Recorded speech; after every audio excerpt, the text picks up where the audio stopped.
I want you to picture yourself at 80 years old. What do you see?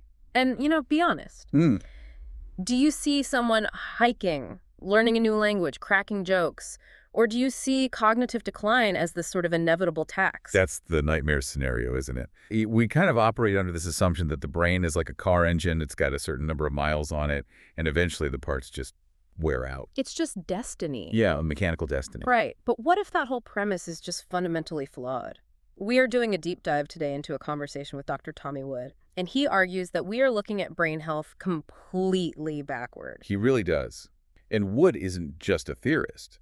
I mean, his resume is frankly ridiculous. He's a neuroscientist who has worked on the entire spectrum of the human brain. The entire spectrum. From treating newborn brain injuries all the way to optimizing the cognitive performance of Formula One drivers. Wow. Okay, that is a wild range. You've got the most vulnerable developing brains on one end. And then brains operating at the absolute limit of human reaction time on the other. Exactly. And in his book, The Stimulated Mind, he takes insights from both ends of that spectrum to answer one core question. How do we future-proof the brain? Right. And our mission for this deep dive is to figure out what those biological and psychological software updates really are. And I can tell you right now, the answer isn't just do more crossword puzzles. No. In fact, doing things you're already good at might actually be part of the problem. So let's get into it. Dr. Wood sets the stage with a concept he calls the modern paradox. And this really hit home for me because I think a lot of us feel this. I know, I do. We're exhausted by the end of the day, but we feel like we haven't actually done anything. That is the core of the paradox. We are, at the same time, overstimulated and underworked. Okay, explain that distinction. Because if I'm scrolling through Twitter, reading news, checking emails for 10 hours, my brain is processing information. Isn't that work? It feels like work, but biologically it's mostly just noise.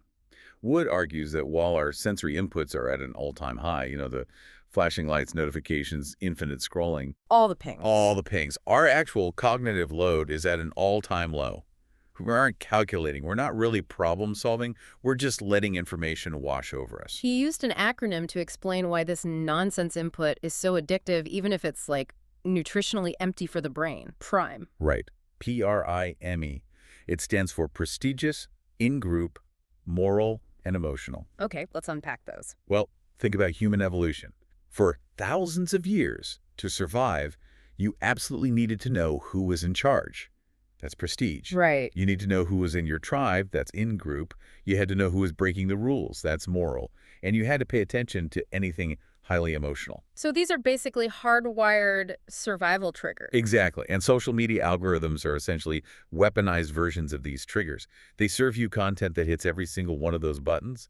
So your brain looks at a Twitter thread and it thinks, oh my God, this is vital survival data about tribal politics. But in reality? In reality, you're sitting alone on a couch, staring at a rectangle. There's no actual social connection, no deep cognitive processing. It's empty calories. You get the dopamine hit of learning without any of the benefits. That distinction between processing data and actual thinking brings us to the AI discussion. Because Dr. Wood cited some research on large language models that honestly made me want to throw my laptop out the window. Oh, it's a massive wake-up call. He referenced a study out of MIT involving students writing essays. They split them into groups. One wrote manually, one used search engines, and one used LLMs like ChatGPT. And I'm guessing the AI group was way more efficient. Highly efficient at producing text. But when they looked at the brain activity, the students who relied entirely on AI showed significantly less activity in the relevant neural networks. So the lights were on, but nobody was home. And, crucially, they retained less information afterward. It makes perfect sense if you think about it physically, right? If you hire a mover to lift your furniture, you don't get stronger. If you hire an AI to do your thinking, your neural networks don't fire. And if they don't fire, they don't wire. But is the takeaway here just don't use AI? I mean, that feels a little unrealistic. Not at all. Wood suggests we just need to flip the workflow.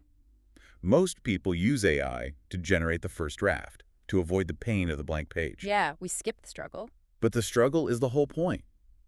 Wood calls AI an orthotic for the mind. An orthotic supports you. It doesn't walk for you. Okay, I like that. His advice is, write the draft yourself first. Struggle with the structure. Do the heavy lifting. Then, use AI to check your blind spots. Ask it, what did I miss? Or, How would a critic attack this argument? So you use it to deepen your thinking, not replace it. Precisely. Because that struggle, that sensation of this is hard, is actually the biological signal we're looking for. Which leads us into what I thought was the most important technical part of the discussion. The actual mechanics of neuroplasticity. We hear that word all the time. All the time. Rewire your brain. But Dr. Wood explains that we usually get the trigger for it completely wrong. We do. We think we learn just by seeing new things. But the brain is fundamentally a prediction machine. It's constantly modeling the world. When you reach for a coffee cup, your brain predicts the weight, the temperature, everything. And if the cup feels exactly how I expect it to feel? Then your brain ignores it. It says, model accurate, no update needed. You're on autopilot. So success or smoothness is actually bad for learning. In a way, yeah. Neuroplasticity is only triggered when there's a gap between what the brain predicts will happen and what actually happens. That gap is the prediction error. Give me a real-world example of that gap. Okay, try to learn a new language. You try to conjugate a verb. Your brain predicts the pattern. You say it, and you get it wrong. You feel that flush of frustration. Oh, yeah, that I suck at this feeling. Yes, that feeling. That is a chemical cocktail, acetylcholine and norepinephrine, flooding your brain. That chemical signal is cagging the neurons involved and basically screaming, the model is wrong. You need to change the physical structure here tonight during sleep. That is such a reframing. Because usually when I feel frustrated, I take it as a sign that I'm just not cut out for the task. I want to quit. But he's saying that frustration is the learning. If you aren't failing, you aren't signaling the brain to update. If you spend your whole life doing things you're already good at. Your job, your usual hobbies. You're stagnating. To future-proof the brain, you have to constantly engage in tasks where you are, initially terrible. You have to hunt for the failure. You have to hunt for the gap. Okay, so that covers the stimulus part of the equation. But Dr. Wood frames his whole approach around a 3S model: stimulus, supply, and support. Let's move to supply. This is where we get into the scary stuff: dementia and Alzheimer's. This is where the rubber meets the road. Supply reminds us that the brain is a physical organ. It's wetware. It needs energy, oxygen, nutrients. And he drops some statistics on dementia that I think will surprise a lot of people. There's this belief that if your parents had it, you're doomed. It's genetic destiny. Wood pushes back hard on that.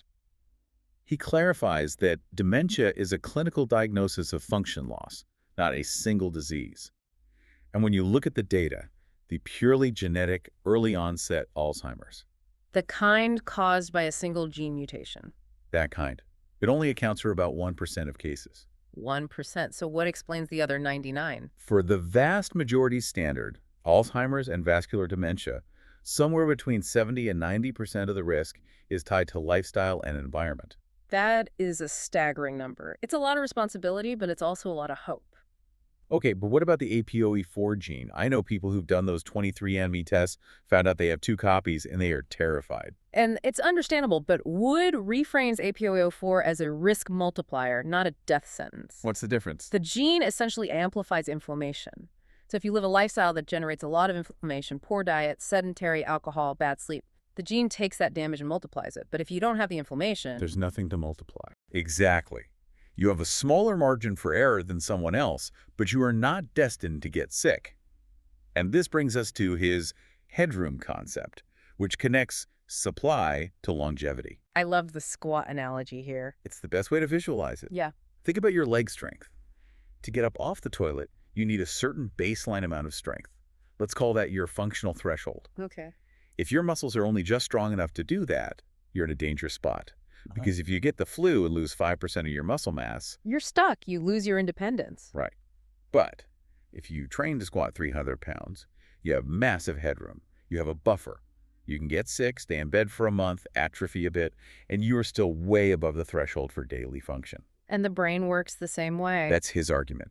We need to build cognitive headroom excess capacity, more neural connections, better vascular supply, so that when we're sleep-deprived or stressed or just aging, we have a buffer before we start losing function. So we're not just training for today, we're building a savings account for when things go wrong later. And that supply relies so heavily on vascular health. He mentioned white matter specifically. The brain's cabling. Right. And that white matter is very sensitive to blood flow. If you have high blood pressure or metabolic issues, you restrict supply to those cables. They degrade. Processing speed slows down. So when people say what's good for the heart is good for the brain, they mean it literally. Literally. Uh, If the pipes are clogged, the renovation crew can't get to the site. so that's stimulus and supply. The third S is support. And this is the one I think most type A personalities fail at completely. Oh, absolutely. Support is recovery. It's sleep. And high performers often think they can cheat this. They load up on stimulus, work hard, train hard, but they cut corners on support. But the actual rewiring, it happens during the rest. That's the biological reality. You don't get stronger in the gym. You get stronger while you sleep after the gym. The brain works the same way. If you do the deep work but don't sleep, you're just stressing the system without saving the changes. This balance of stress and recovery is the perfect pivot to Dr. Wood's work with Formula One drivers. I mean, talk about a stressful environment. It's the pinnacle. You're driving at 200 miles per hour, experiencing 5G forces, and you have to make split-second strategic decisions. It is the ultimate cognitive load.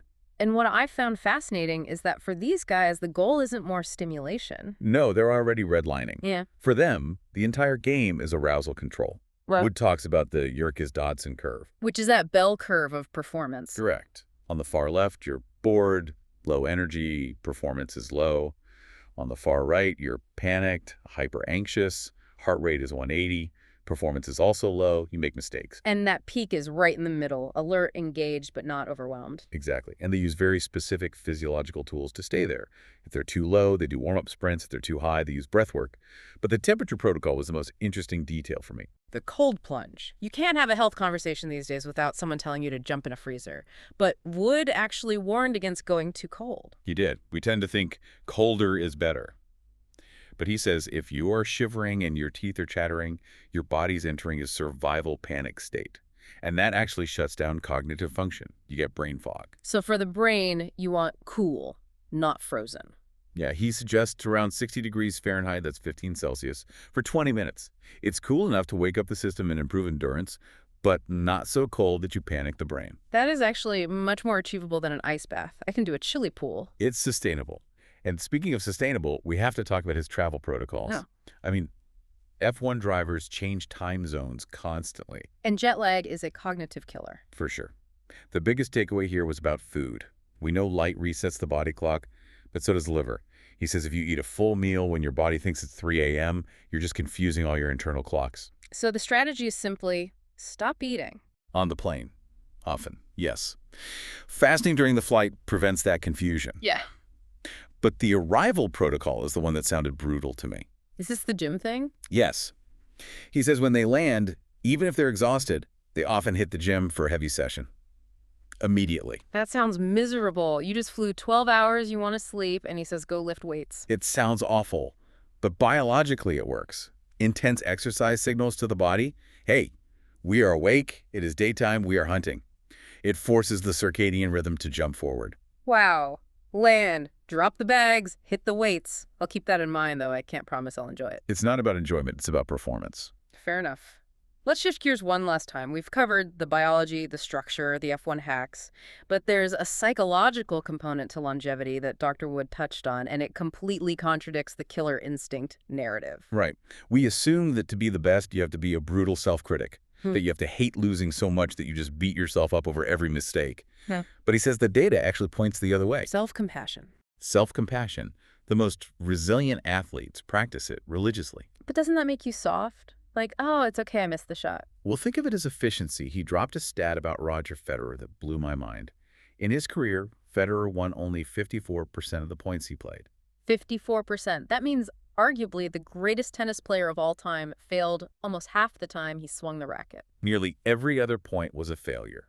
Now, imagine if he got angry and dwelt on every error. I'm an idiot, I suck today. He'd be emotionally exhausted by the second set. He wouldn't have the headroom left to finish the match. Exactly. Wood contrasted this with the amateur pool player who misses a shot and slumps in the chair, just spiraling. The elite players cultivate a dead face. The dead face. Completely neutral. They view failure as data. I missed left. Correct for next time. Reset. That ability to dump the emotional baggage instantly is what keeps them in the middle of that performance curve. So self-compassion isn't about being nice to yourself. It's about staying in the performance zone. It's a competitive advantage. It lowers inflammation, it lowers cortisol, and it keeps the brain plastic. So bringing this all together, we've got stimulus, which is seeking failure. We've got supply, building that vascular headroom, and support, which is sleep and self-compassion. The big takeaway seems to be a modernized version of use it or lose it.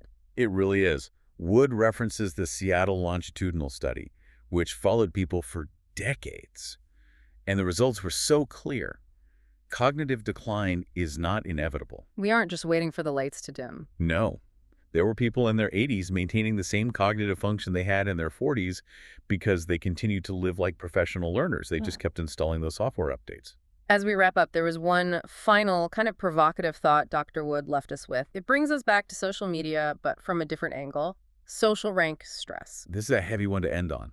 We are evolved to care about our status in the tribe. When we scroll social media, we are constantly seeing people who appear richer, fitter, happier, more successful. We're constantly looking up. And subconsciously, we are demoting our own internal status. Wood argues that this feeling of being lower rank isn't just an emotion, it's physiological. It triggers a chronic stress response. It increases systemic inflammation. So if you spend an hour on Instagram feeling jealous or inadequate, you are literally inflaming your brain. That's the implication, that curating your digital environment, who you follow, what you look at, might be just as important for your physical brain health as your diet. If your feed makes you feel small, it is physically damaging you. That is a massive thought to take into the week. Curate your feed, go learn something you're terrible at, and maybe take a cool but not freezing shower. And remember, if you fail 46% of the time, you're basically Roger Federer. I'll take those odds. Thanks for diving in with us. We'll catch you on the next one.